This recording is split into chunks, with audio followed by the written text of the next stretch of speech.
My name is Julia. I am 30 years old. I live in a small town near the sea. I work as a hairdresser. I have a small salon. I like my job. I like talking to people. I like helping them feel happy. Life was simple before I met Mark. I met Mark 5 years ago. He came to my salon for a haircut. He smiled at me. His smile was kind. His voice was soft. We talked while I cut his hair. He said he worked as an accountant. He said he liked fishing. He said he lived alone. I felt something nice when he looked at me. The next week he came back. He said, "I don't need a haircut. I just wanted to see you." I laughed. He was sweet. We talked again. After that, he started visiting more. We went for coffee. We walked in the park. I liked spending time with him. He listened to me. He asked about my life. He made me feel special. After 3 months, he asked me to be his girlfriend. I said yes. He always brought flowers. He called me every day. He said I was his angel. He made breakfast on Sundays. He told me stories. He made me laugh. He looked at me like I was the only woman in the world. I felt lucky. I told my friends, "Mark is the best man I've ever met." After 6 months, he asked me to marry him. I was so happy. I said yes. We had a small wedding. It was just us and a few friends. He said he didn't want a big party. I didn't mind. I loved him. That was enough. We moved into a nice apartment. It was not big, but it felt like home. We bought simple things: a small table, a blue sofa, a white lamp for the bedroom. Mark said, "This is our happy place." I believed him. Mark worked in a nearby city. He said he went to the office 3 days a week. He worked from home the other days. He always left early and came back at night. I made dinner. We ate together. We watched shows on the sofa. He kissed me on the forehead every night. He said, "I'm lucky to have you." I felt loved. I felt safe.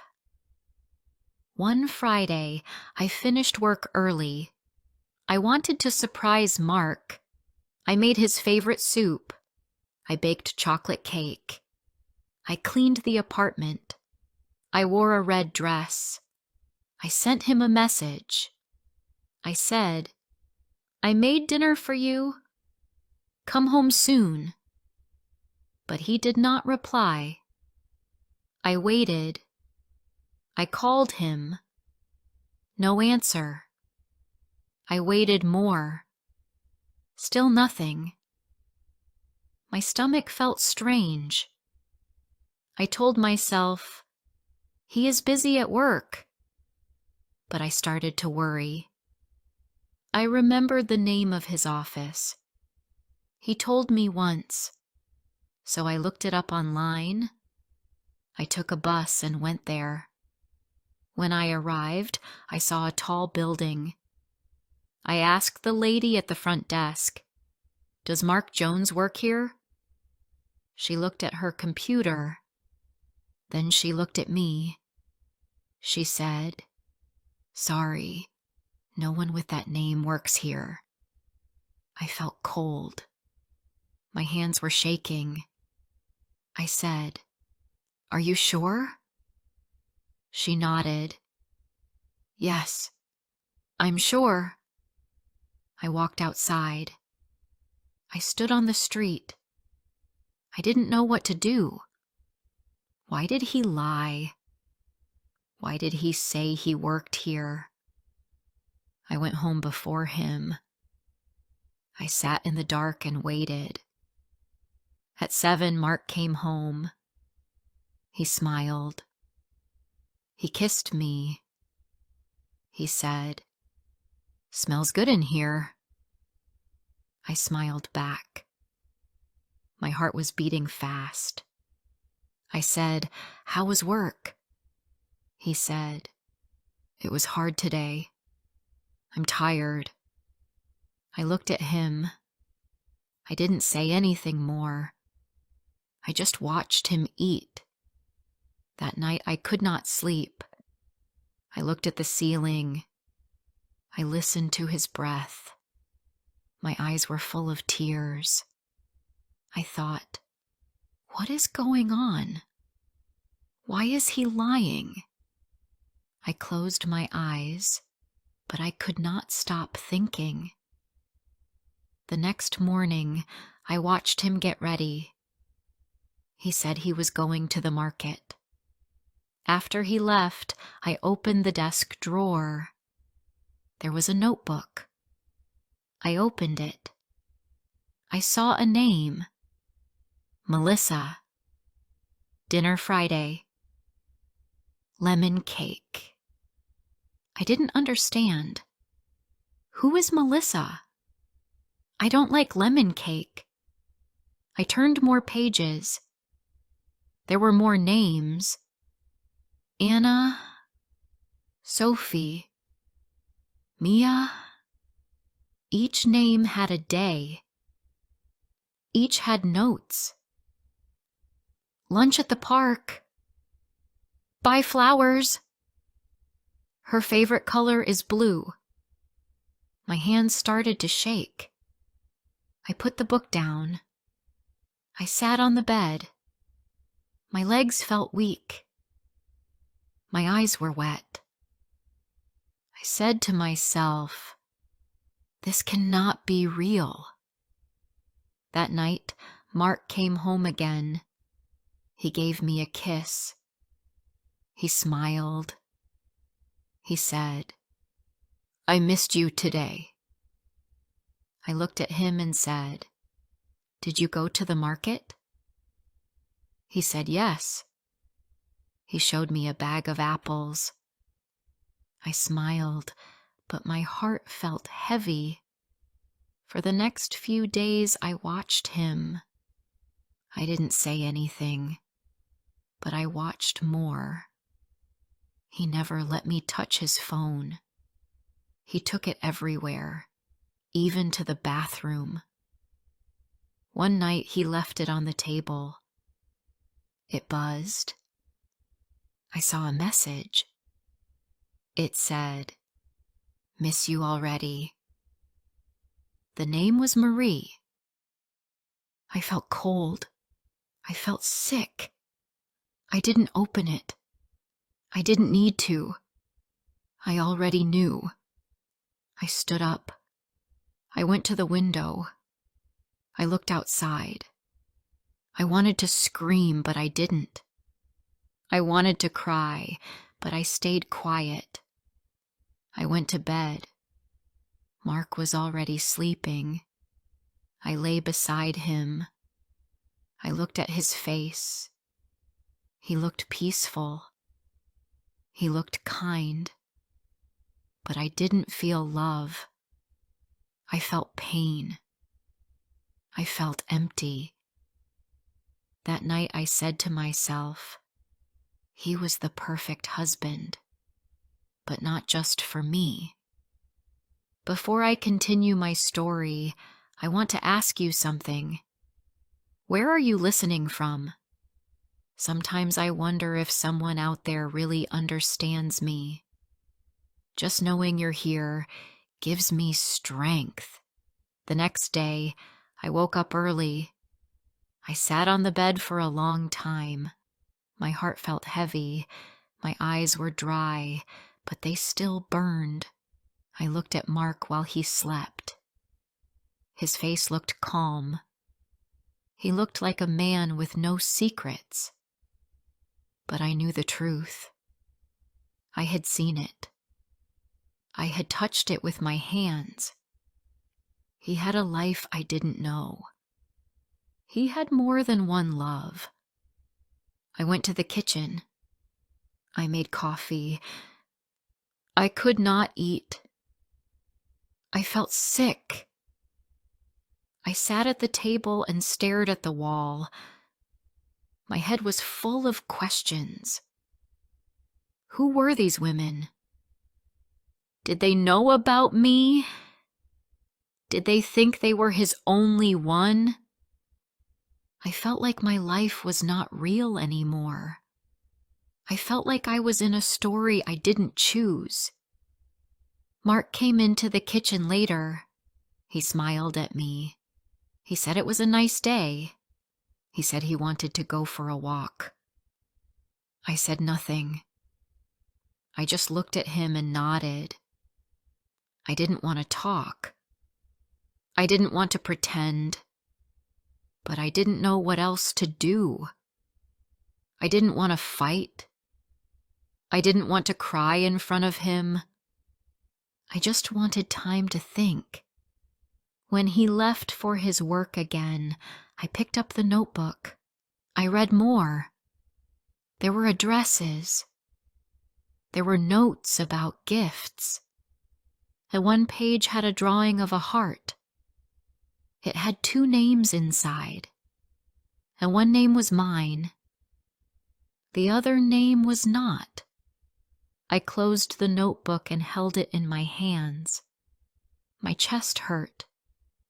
I felt tired in my bones. I stayed in the apartment that day. I did not go to work. I called and said I was sick. That was not a lie. My body was fine, but my heart was broken. I sat by the window. I watched people walk by. They looked happy. They laughed. They held hands. I felt like I was behind glass.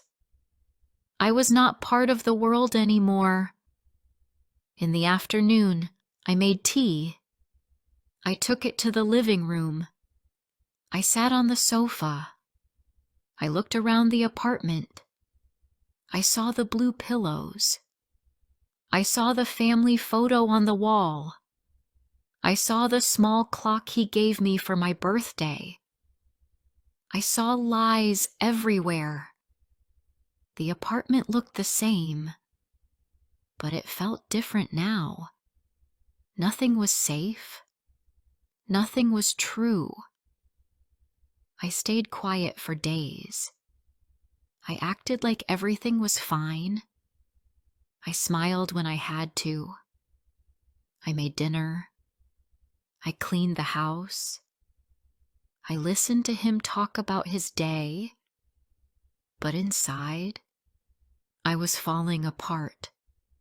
Every word he said sounded fake. Every smile he gave felt wrong. I didn't know who he was anymore. One night I looked at our wedding photo. I held it in my hands. We looked happy. We looked in love. But now, I didn't know what to believe. Was he ever real? Was the love true? Or was I just another name in his book? I thought about the other women. I didn't know their faces, but I thought about their lives. Maybe they had stories like mine. Maybe they also made his favorite soup. Maybe they also sat at windows and cried in silence. I felt sad for them. I felt sad for myself. We were all part of his secret life. I started to write everything down. I used a small notebook. I wrote the names. I wrote the dates. I wrote how I found out. I wrote about the message from Marie. I wrote about the lemon cake. I needed to see it all. I needed to know it was real. The pain was sharp, but the truth was clear. Days passed. I stopped cooking his favorite meals. I stopped asking about his work. I stopped trying to understand. I just watched. I watched how he moved. I watched how he smiled. I watched how he kissed me goodbye. It all looked normal, but I saw the lies behind every move. I felt alone. I didn't tell my friends. I didn't call my family. I didn't want to explain. I didn't want people to feel sorry for me. I didn't want anyone to know that I was fooled, that I believed his words, that I trusted a man with a double life. I looked at myself in the mirror. My face looked tired. My eyes had no light. I used to sing in the shower. I used to dance in the kitchen. I used to smile when I woke up. Now I just moved through each day. My body was there, but my heart was somewhere far away. One afternoon, I cleaned the bedroom. I opened the closet. There was a box on the top shelf. I took it down. It was heavy. I opened it slowly. Inside, there were cards. Birthday cards. Love letters. Not from me. Not for me. Each one was from a different woman. One said, "Thank you for last weekend." Another said, "I can't wait to see you again." My hands started to shake again. I put everything back. I sat on the floor. I wanted to scream, but no sound came out. I wrapped my arms around my knees. I rocked back and forth. My tears hit the floor. I felt like I was disappearing. I felt like I had no place in this world anymore. That night, I didn't eat. I didn't talk. I just sat in bed. Mark watched a movie in the living room. He laughed at the screen. I stared at the wall. I thought, how can he laugh? How can he live like this? I remembered our first walk. I remembered the red roses. I remembered the day he said, "You are my everything." I held those memories like glass. Now they were sharp. Now they cut me every time I thought of them. But inside the pain, something else started to grow. It was small. It was quiet. But it was there. It was strength. I didn't know what I would do yet, but I knew one thing. I could not live like this forever. The next morning, I woke up before him. I sat on the edge of the bed. I looked at my hands. They were cold. My heart was quiet. The pain was still there, but it did not control me now. I felt something different. I felt ready. I walked to the kitchen and made tea. I looked around the apartment. Everything looked the same. The blue sofa, the white curtains, the lamp beside the chair, but nothing felt like home anymore. This place held too many lies, too many broken dreams. I took my notebook and read my notes. Every page was real. Every word was true. I had enough. I did not need more proof. I had seen the photos. I had read the letters. I had lived inside his lie, and I was done. That afternoon, I packed a bag. I put in some clothes. I put in my ID, some money, and my phone. I looked around the bedroom. I took nothing else. Not the gifts. Not the photo frames. Not the memories.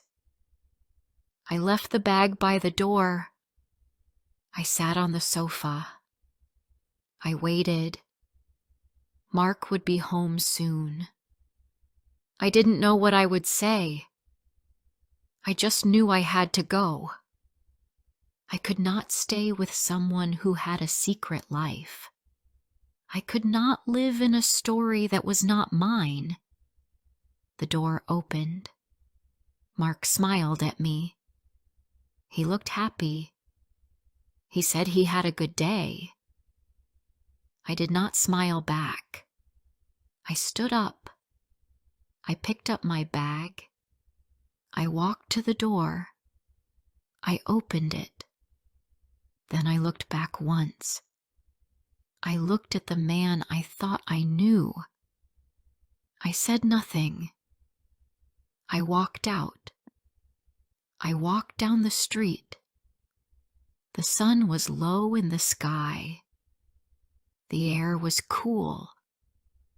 My feet felt heavy, but my heart felt light. I did not know where I would go, but I knew I would find a place. Any place was better than a home built on lies. I stayed at a friend's house that night. I didn't tell her everything. I just said I needed time. She gave me tea and a warm blanket. I sat on her sofa and cried.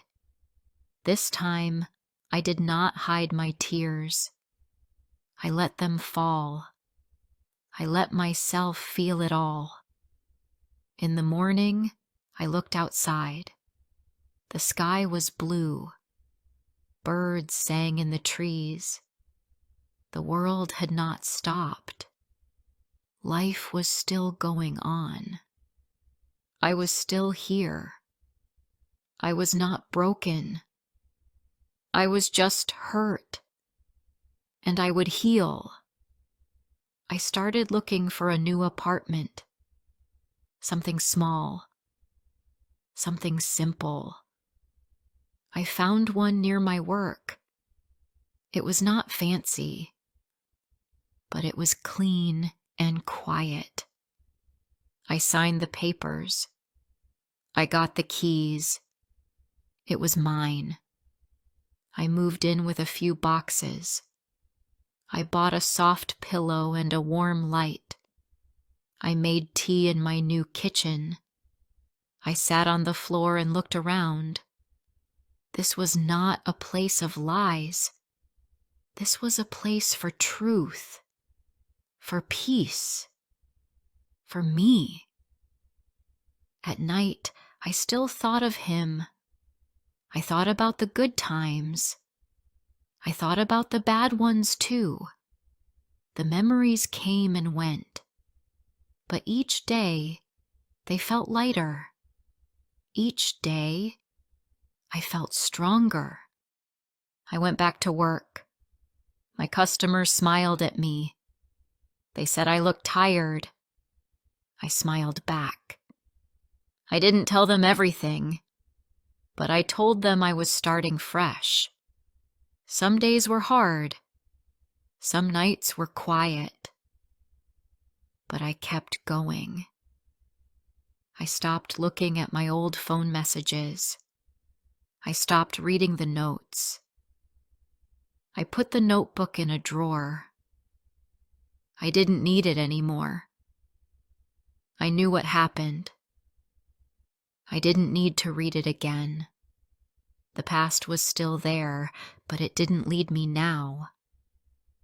One evening, I took a walk by the sea. The wind touched my face. The waves moved slowly. I closed my eyes. I breathed in.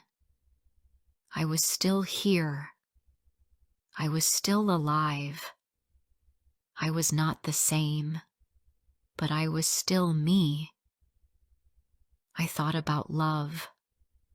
I thought about trust. I thought about the way one man had lied to many women. He broke something soft inside me, but he didn't take it all. He didn't take my hope. He didn't take my future. I still believed in good people. I still believed in real love. But now I knew how to be careful. I knew how to listen to my heart. I knew that love should feel safe. It should feel true. Weeks turned into months. I made my new place feel like home. I cooked for myself. I bought flowers for my table. I read books again. I played music in the evening. I smiled more. I didn't wait for a message. I didn't wait for a knock on the door. I didn't wait for his voice. I had no reason to wait. He was not my future. He was my lesson. One day, I walked into my salon. A new customer sat in the chair. He smiled and said hello. I smiled back. His voice was calm. His eyes were kind. I said, "What style do you want?" He laughed and said, "Surprise me." That night, I thought about that smile.